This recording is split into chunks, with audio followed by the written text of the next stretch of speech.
penyebab kerasukan jin dan sihir.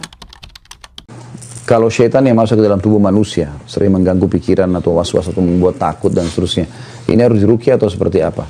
Jadi kita bahas dulu satu persatu ya. Ada orang kesurupan syaitan, itu karena syaitannya yang iseng. Ya. Jadi syaitan iseng, dan ini biasanya dia bisa masuk kalau kita jauh dari ibadah. Ya, kita jauh dari ibadah. Misalnya memang kita nggak pernah zikir pagi sore, sholatnya bolong-bolong segala macam. Nah ini kalau kita datang ke satu lokasi, setan seperti penjahat lagi lewat, dia kemudian mengganggu. Nah ini biasanya lebih mudah untuk keluarkan, karena dengan dia ibadah, dia lari ke ibadah, maka setannya akan merasa kegerahan, kemudian dia akan keluar, gitu kan. Yang kedua, setan juga bisa masuk kalau dia marah, karena ada perbuatan kita yang membuat dia marah. Seperti misal kasus, kita kan dianjurkan untuk tidak menyiram air panas atau kencing sembarangan di tempat kosong, kecuali sudah baca Bismillah atau isti'adzah, a'udzubillahi minasyaitonirrajim, gitu kan? Karena biasanya kita kencing di situ atau buang sembarangan air, kemudian kena anaknya jinnya jadi marah masuk ke badan, gitu kan? Nah ini dibahas oleh para ulama, sering terjadi karena diketahui pada saat diruqyah, jinnya mengaku seperti itu, gitu kan? Kalau poin yang pertama tadi itu yang masalah orang lalai dari ibadah, pernah terjadi di Madinah, mahasiswa dari Rusia dia. Saya masih ingat dulu, subhanallah anak ini setiap kali azan maghrib nggak ke masjid. Dia malah tunggu azan maghrib, lalu dia masuk mandi di kamar mandi. Berulang-ulang terjadi. Akhirnya dia kesurupan. Kemasukan jin. Lalu dibawa kepada seorang peruqyah di salah satu di sudut kota Madinah, ada di bawah gunung, namanya Syekh Abdullah. Beliau kadang-kadang kalau ruqyah sering direkam gitu kan. Maka dibawalah ke sana. Lalu waktu di ruqyah, jinnya mengaku kalau orang ini selalu lalai. Lagi azan dia pergi masuk kamar mandi tempat kami masuk menyelamatkan diri. Saya lihat orang ini buka diri, maksudnya terbuka, maka saya masuk. Dan kalau ditanya, lalu apa tujuannya syaitan masuk ke dalam badan? Banyak. Yang pertama, dia mudah menguasai. Dia bisa menguasai kita sehingga dia sesat. Dia menyesatkan kita. Karena kan tugas utama syaitan dari iblis menyesatkan kita.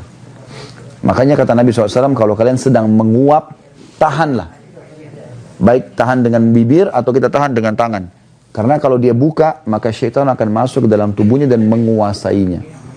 Jadi dia bisa menguasai sebenarnya gitu kan. Apalagi kalau lagi sholat. Jadi ini contoh-contoh. Jadi yang pertama bisa saja karena kelalaian kita maka dia masuk. Yang kedua karena dia iseng gitu kan. Yang ketiga karena dasarnya kitanya manggil-manggil. Kitanya suka manggil-manggil. Ya. Ini biasanya orang yang kayak semua kasih sesajen di gunung-gunung, di gua, di lautan, lalu dia panggil-panggil wahai penjaga gua, apalah penjaga gunung, panggil-panggil namanya.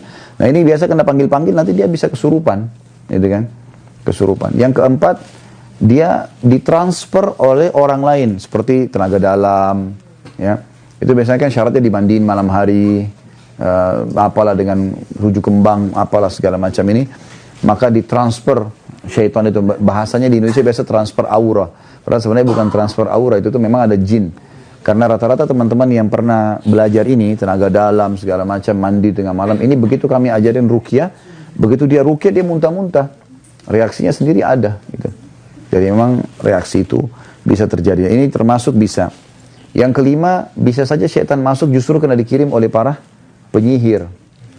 Ya, seperti kita diambil foto misalnya, diambil potongan rambut, diambil apalah, pakaian dalam. Makanya teman-teman sekalian hindari sekali foto yang dipajang. Hindari sekali, kayak kita di medsos itu ya. Maksudnya apalagi kalau di profil. Ada orang subhanallah pergi taklim, otw taklim, tak foto. Nanti pulang taklim, foto lagi. Gayanya luar biasa, 1000 gaya gitu. Nah padahal sebenarnya itu bahaya sekali itu.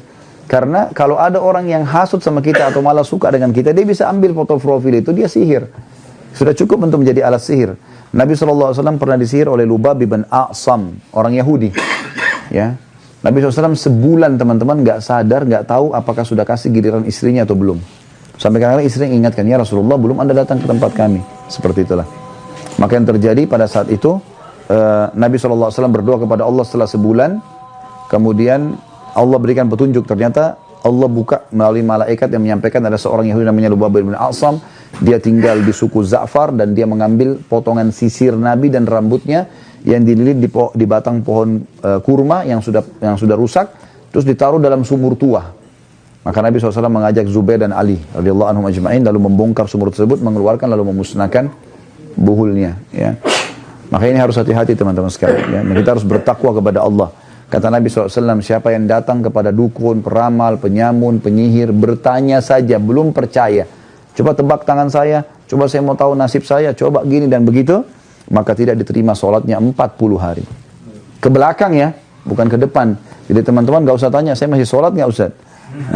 Karena bukan yang belum dikerjakan, yang sudah dikerjakan hilang 40 hari.